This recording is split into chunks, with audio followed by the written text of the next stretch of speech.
I want to tell you about the night I gave someone a ride home, and why I will never drive alone after midnight again. My name is James Calloway. I'm 38 years old. I drive for a rideshare company in Portland, Oregon. Have been doing it for 4 years. Night shifts mostly, 11 p.m. to 4 a.m. I know this city the way most people never will. The empty streets, the fog off the river, the way Portland looks at 3 in the morning like a painting someone started and never finished. I have picked up thousands of passengers. I remember almost none of them. I remember her. It was a Wednesday in November, cold, wet, the kind of rain that doesn't fall so much as hang in the air like a curtain. I had been driving for 5 hours. 2 more to go. I was tired, but not dangerously tired. The kind of tired that makes the city look softer. The streetlights blurrier. The whole world slightly dreamlike. The request came in at 2:47 a.m. Pickup, Laurelhurst Park, East Side entrance. I almost declined it. Laurelhurst Park at 2:47 a.m. is not somewhere most people want to be picked up from, and it's not somewhere most drivers want to go. But the ride was short, 12 minutes, the app said, and I was 3 blocks away. I pulled up to the east entrance. She was standing exactly at the gate. Mid-20s, dark coat. No umbrella despite the rain. She was completely dry. I remember noticing that, filed it away as one of those things that doesn't quite fit but isn't worth examining. She got in the back seat. "James," she said. "That's me," I said. "Heading to sell wood?" "Yes," she said. "Thank you for coming." There was something about the way she said it. Not the casual thank you of someone who ordered a ride. Something more deliberate. Like she had been waiting a long time for someone to show up. I pulled out of the park and headed south. For the first few minutes she didn't speak. I didn't either. I learned years ago that passengers tell you everything you need to know about whether they want to talk in the first 30 seconds. She was looking out the window, watching the city go by. Her hands were folded in her lap and she was very still. Too still, actually. Most people shift, adjust, check their phone. She just sat. "Long night?" I asked. She turned from the window and looked at me in the rearview mirror. Her eyes were wrong. I don't know how else to say it. They were the right color, the right shape. But there was something about the way they caught the light, or didn't catch it, that made my stomach drop in a way I couldn't explain. Like looking at a photograph of a person's eyes instead of the actual eyes. "You could say that," she said. "I've been waiting for quite a while." "At the park? For the right driver," she said. I told myself she was eccentric. Portland has eccentric people. It's practically a requirement. "What made me the right driver?" I asked. She smiled. At least the corners of her mouth moved. "You're the only one who would have come," she said. "I want to pause here and tell you something. I have replayed this conversation hundreds of times. I have asked myself at what point I should have stopped the car. Asked her to get out. Called someone. The honest answer is, I don't know. Because here is the thing about truly wrong situations. They don't announce themselves. They don't come with obvious signals and flashing lights. They come wrapped in the ordinary. A woman needing a ride. A quiet night, a 12-minute drive. You only recognize them afterward, when it's too late to do anything but survive them.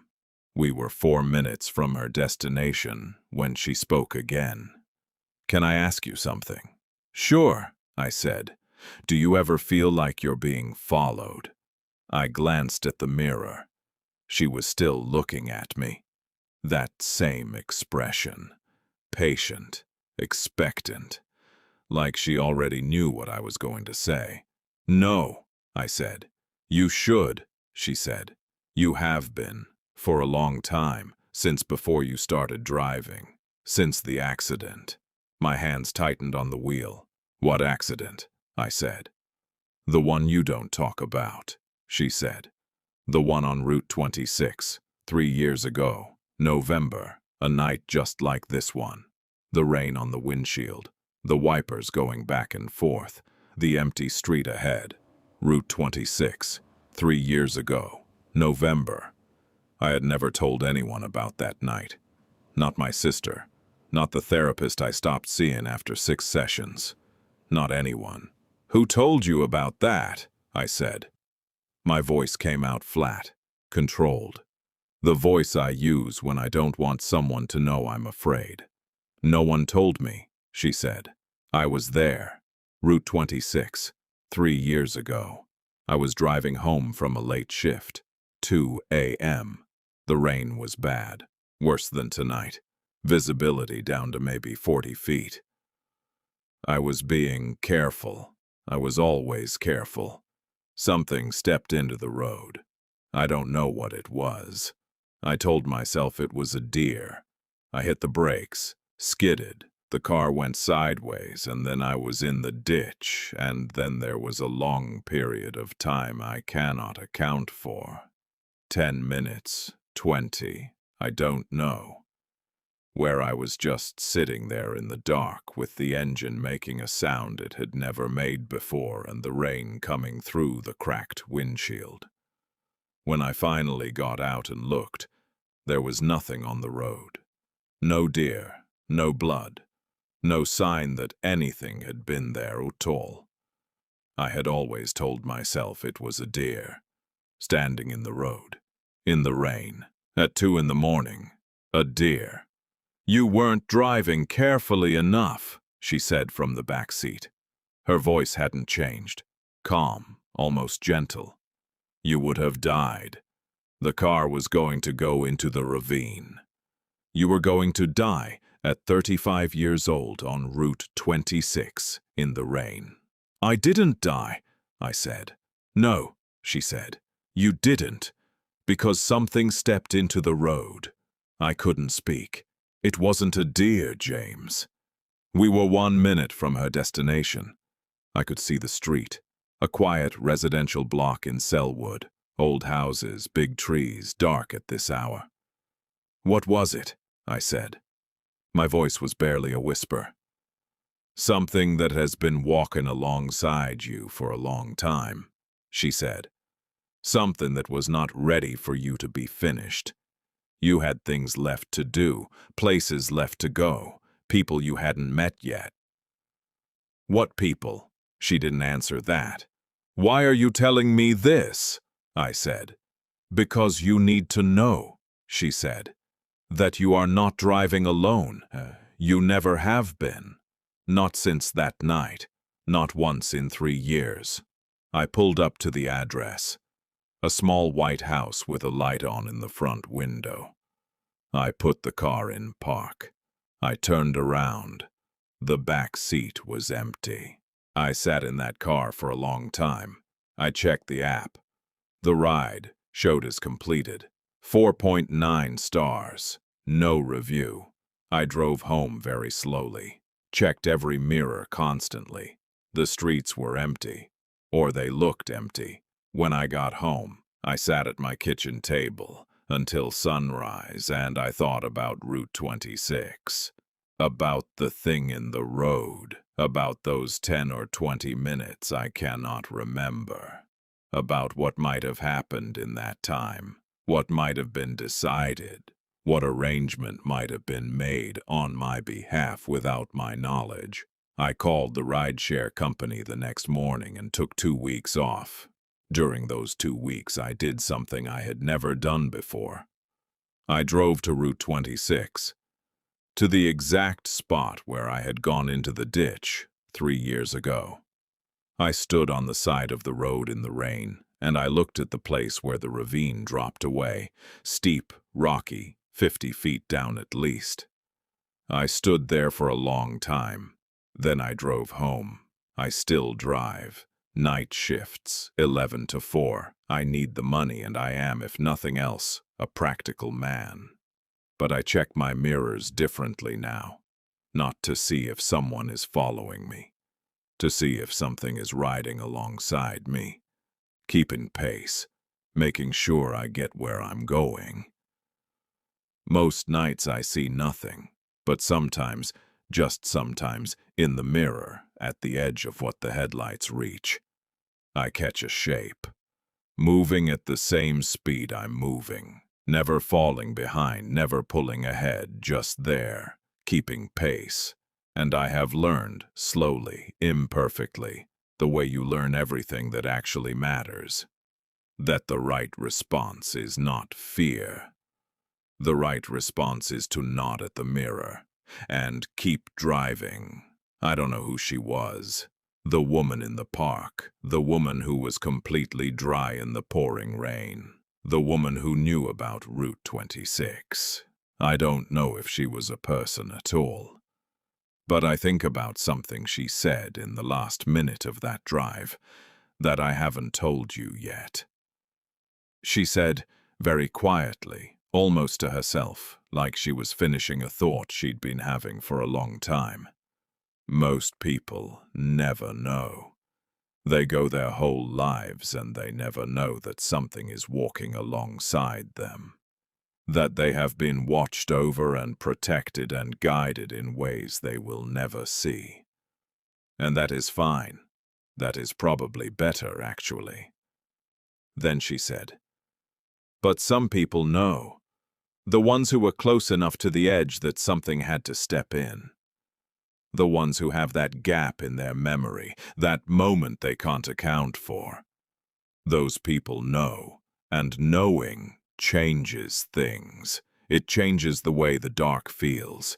It changes what the quiet sounds like. It changes what you see at the edge of the headlights on a long empty road at 3 in the morning. She paused. You're one of those people now, James. You have been for 3 years. You just didn't know it yet. I need to tell you one more thing. Something I left out. Not because I forgot. Because I wasn't sure I was ready to say it out loud. 3 weeks after that night. After the woman in the park, after Route 26. After sitting at my kitchen table until sunrise. I went back to driving. Night shifts, same as before. The first night back, I picked up an old man from a hospital on the east side. 80-something, thin, moving carefully the way very old people move, like they're conserving something. He sat in the front seat, which passengers almost never do anymore. We drove in silence for a few minutes.